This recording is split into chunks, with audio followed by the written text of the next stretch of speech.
boxing world was set ablaze when Shakur Stevenson dropped a bombshell call-out directed at Conor Benn immediately following his masterful dismantling of Teofimo Lopez.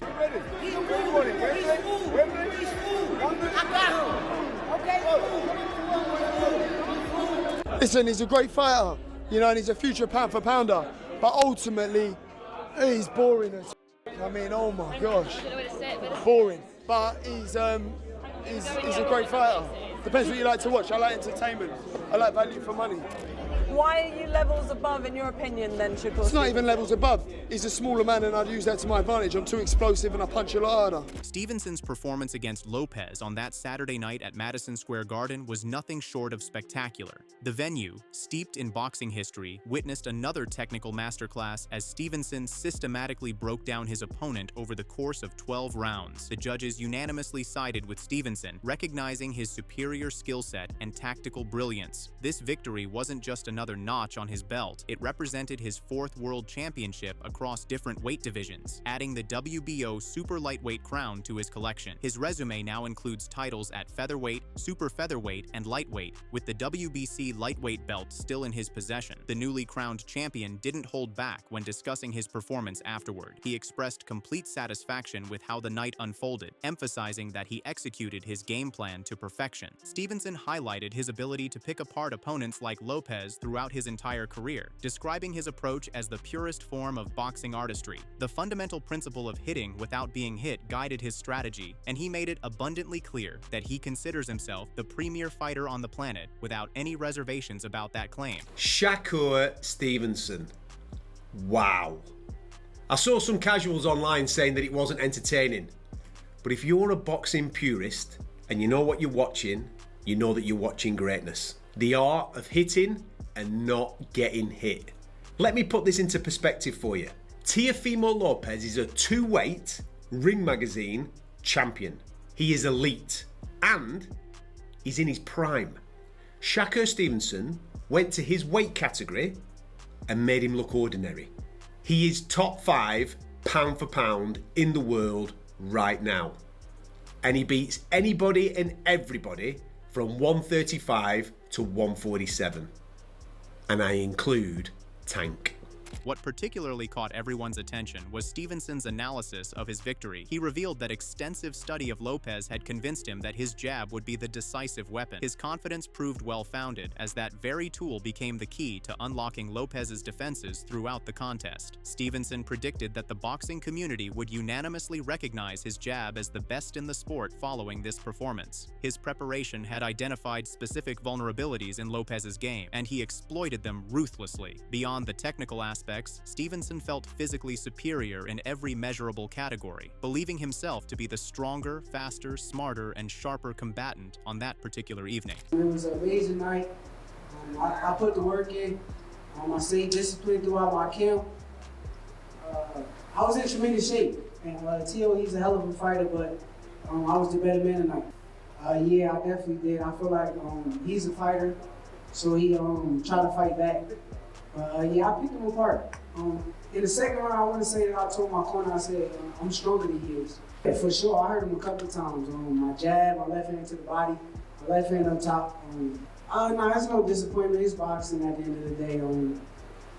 I seen him go out there, and when I was about to stop him, he started fighting back a little bit. So, respect to him. He's a sharp fighter. He got a lot of knowledge, and he did what he did to survive. I've been told you this.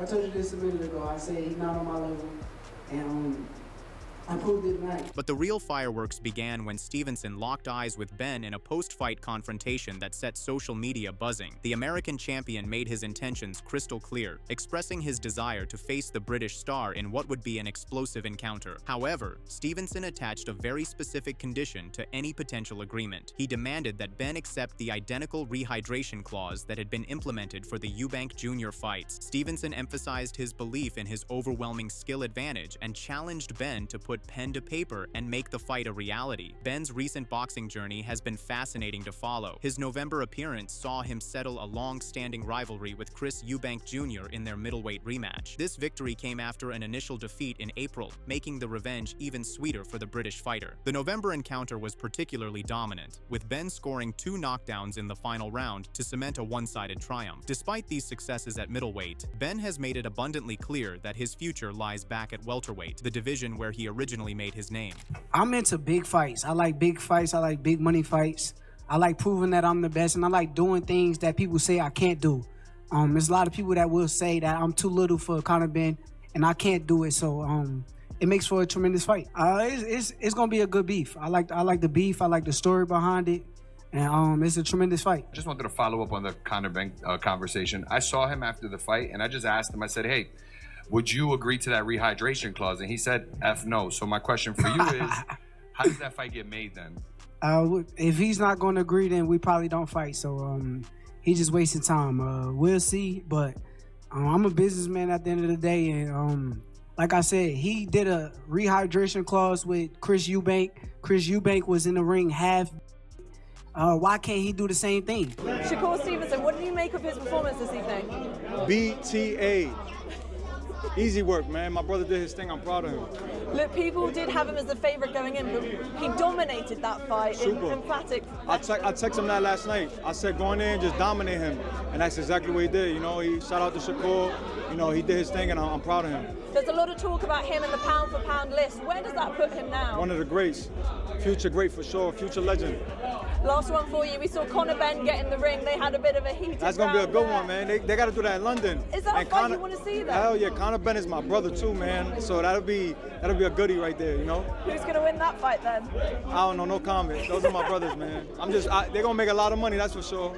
The rehydration clause issue quickly became the central sticking point in negotiations. At the press conference following the Lopez fight, reporters informed Stevenson that Benn had rejected a 10-pound rehydration limit. This news prompted a definitive response from the American champion, who declared it an absolute deal-breaker. Stevenson framed the situation from a business perspective, questioning why Benn would refuse the same stipulation he had agreed to for the Eubank Jr. matchups. He pointedly referenced the visible toll that rehydration clause had taken on Eubank Jr., who appeared severely drained in the ring. The logic seemed straightforward to Stevenson. If Benn implemented such restrictions for one opponent, why would he balk at accepting them himself? The uncertainty surrounding whether these two will actually meet in the ring remains palpable. Benn has emerged as a major attraction in British boxing, particularly after his rematch victory over Eubank Jr. catapulted his profile to new heights. His name is now being mentioned alongside several other potential opponents, creating a complicated landscape for matchmakers to navigate. Discussions have linked him to encounters with fighters like Rolando Romero, and there's also interest in facing whoever emerges victorious from the upcoming clash between Mario Barrios and Ryan Garcia. We're getting on what we doing. We're getting on what we doing. How you feeling, man? You know what I did. You know what I did. You didn't answer my question, though. We doing it or not? We'll figure it out. No, what you mean? Don't give me a figure out. You know we're gonna figure it out. No. You know we're gonna figure it out. You know we're gonna figure it out. Speaking of drama, tensions reached a boiling point when Benn and Romero nearly came to blows at Madison Square Garden. The two welterweights were both in attendance to watch the Lopez versus Stevenson title fight, but their presence created an uncomfortable situation when they crossed paths. This wasn't their first encounter that weekend, as both had attended a boxing awards ceremony the previous evening, where the initial Benn versus Eubank Jr. fight received recognition as Fight of the Year. The confrontation escalated when Romero, wearing a distinctive oversized orange jacket, ventured too close to where Benn was seated ringside. The proximity sparked an immediate reaction, with both men squaring up and exchanging heated words and threats. The situation required intervention, with Benn reportedly reaching out to grab Romero's coat, while promoter Eddie Hearn stepped in to separate the feuding fighters before things could spiral further out of control. Give it to me. Give it to me. Give it to me.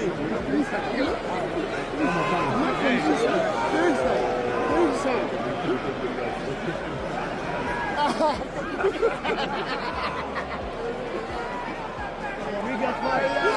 We got the fight. May London. This This animosity between Benn and Romero has been simmering for quite some time. Earlier in the year, Benn had publicly expressed his enthusiasm for making that particular matchup happen. He indicated that if progress stalled on other potential fights by a certain deadline, he would be ready to move forward with facing Romero. Following their Madison Square Garden altercation, Benn's comments suggested he was prepared to settle their differences immediately or formalize an agreement for a future date. Benn's current position in the welterweight landscape is particularly interesting, given his 4-year absence from the division. Despite this extended time away from competing at the traditional limit, he somehow managed to secure a #1 ranking for Barrios' WBC championship. This ranking positions him as a mandatory challenger, giving him leverage in determining his next move and creating options that might not otherwise be available. The Barrios vs. Garcia showdown scheduled for late February in Las Vegas has captured significant attention, with Benn planning to attend as an interested observer. The outcome of this championship contest will likely influence Benn's immediate future, as he's expressed interest in facing the winner, while keeping Romero as an alternative option if other plans fall through. It'll either be Rolly in May, that's what we're working towards, Rolly in May, or Garcia June, July. Or maybe Rolly in May and then Garcia in September. Were you supposed to say that? I mean, I don't know. I don't know. I think it might be an exclusive. Then we get a hey! Yeah, it might be an exclusive. We're working on the Rolly fight for May.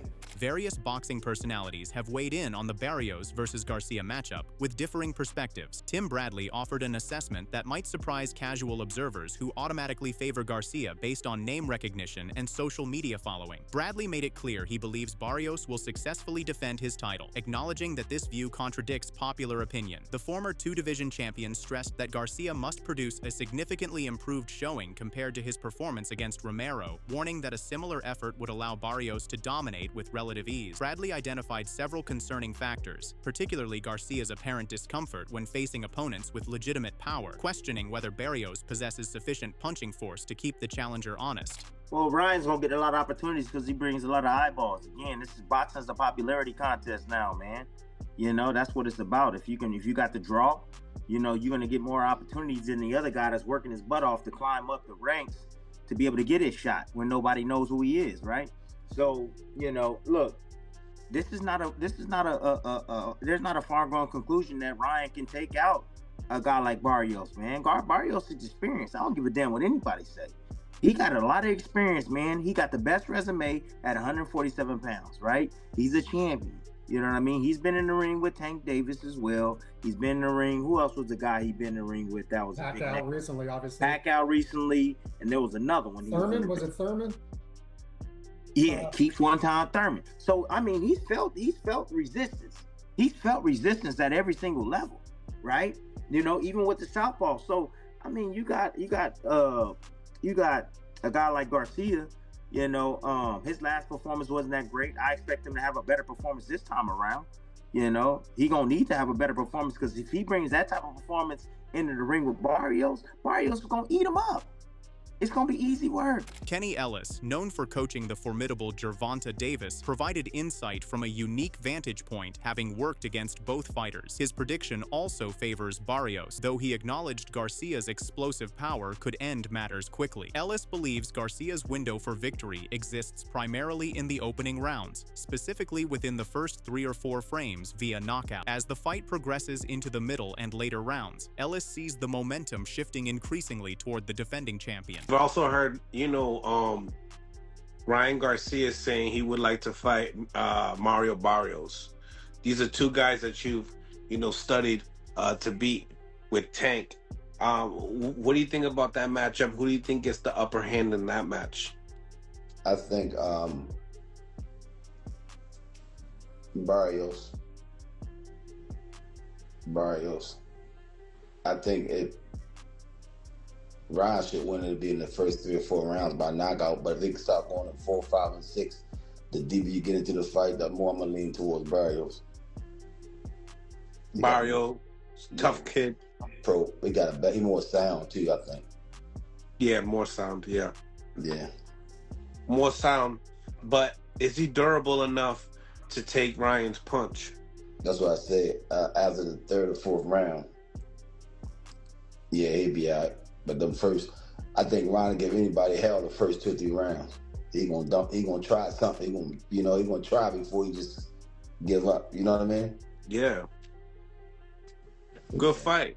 Good So fight. you're leaning. So that in that case, it could be a 50-50 fight in your eyes. Yeah. Yeah. Ben has been transparent about his interest in the fight's outcome, given his mandatory challenger status. The British fighter anticipates Garcia will emerge victorious and has already begun envisioning a championship clash between them. His preference is to bring such a fight to the United Kingdom, ideally to a football stadium that could accommodate a massive crowd of home supporters. Ben seems confident this scenario will materialize sometime during the current year. Yeah, of course it is. I mean, listen, I said I'd be WBC World Champion. It was always a dream. So to be in touching distance and be made mandatory for the WBC World title, I'll be there ringside and I want the winner. No doubt it's Garcia, so Garcia, Ben, I like the sound of that.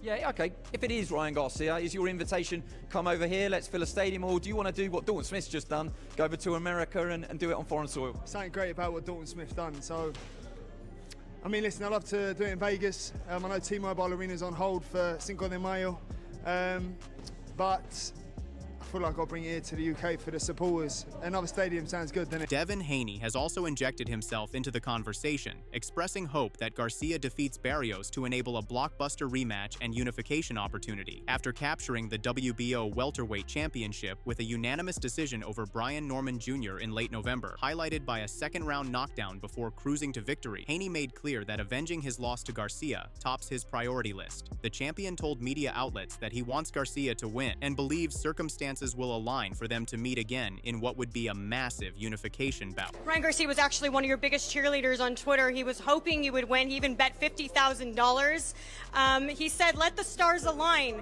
because now you are a world title champion and he's going to be facing Mario Barrios for the WBC title, potentially setting you guys up for a nice unification fight. Is that the fight that you want? Of course, that's redemption, so the same way he was rooting for me, I'll be rooting for him. I want him to win, and I think that it will align, and it will be a massive fight. Sean Porter delivered a sobering assessment of Garcia's chances, warning that the rising star could endure a punishing evening if he doesn't arrive in peak condition against Barrios. Porter, who captured the WBC welterweight championship back in 2018 before losing it to Errol Spence Jr. in a memorable unification battle, has transitioned into podcasting and become a respected voice in boxing circles. His championship experience and victories over notable opponents like Danny Garcia and Yordenis Ugas lend credibility to his analysis. Porter expressed deep concern about Garcia's showing against Romero, characterizing it as far below championship standard. He emphasized that if Garcia arrives without his offensive weapons properly sharpened, Barrios will inflict punishment throughout what could become an agonizingly long 12-round affair. No, Ryan did not look good against Rolly Romero. Didn't look good at all. If Ryan leaves his offense at the gym, if he leaves his offense in the locker room, Mario Barrios is going to step to him, and it's going to be a long night for Ryan. The other side of that is Ryan's got to be fast. Because Mario and his team, they're going to be prepared. They're going to be prepared for that left hook. They're going to be prepared for a lot of the offense that's coming right at him. And Ryan just has to be on point. If Ryan's on point, he probably will win that fight by knockout. If he wins that fight, it should be by knockout. If Ryan is on point, he should get past he should get past Mario Barrios, in the fight with that we all want to see with Haney is right there for us. The entire situation creates a fascinating web of potential matchups and storylines that could unfold over the coming months, with Stevenson's call-out of Ben representing just one thread in a complex tapestry of welterweight and super lightweight intrigue.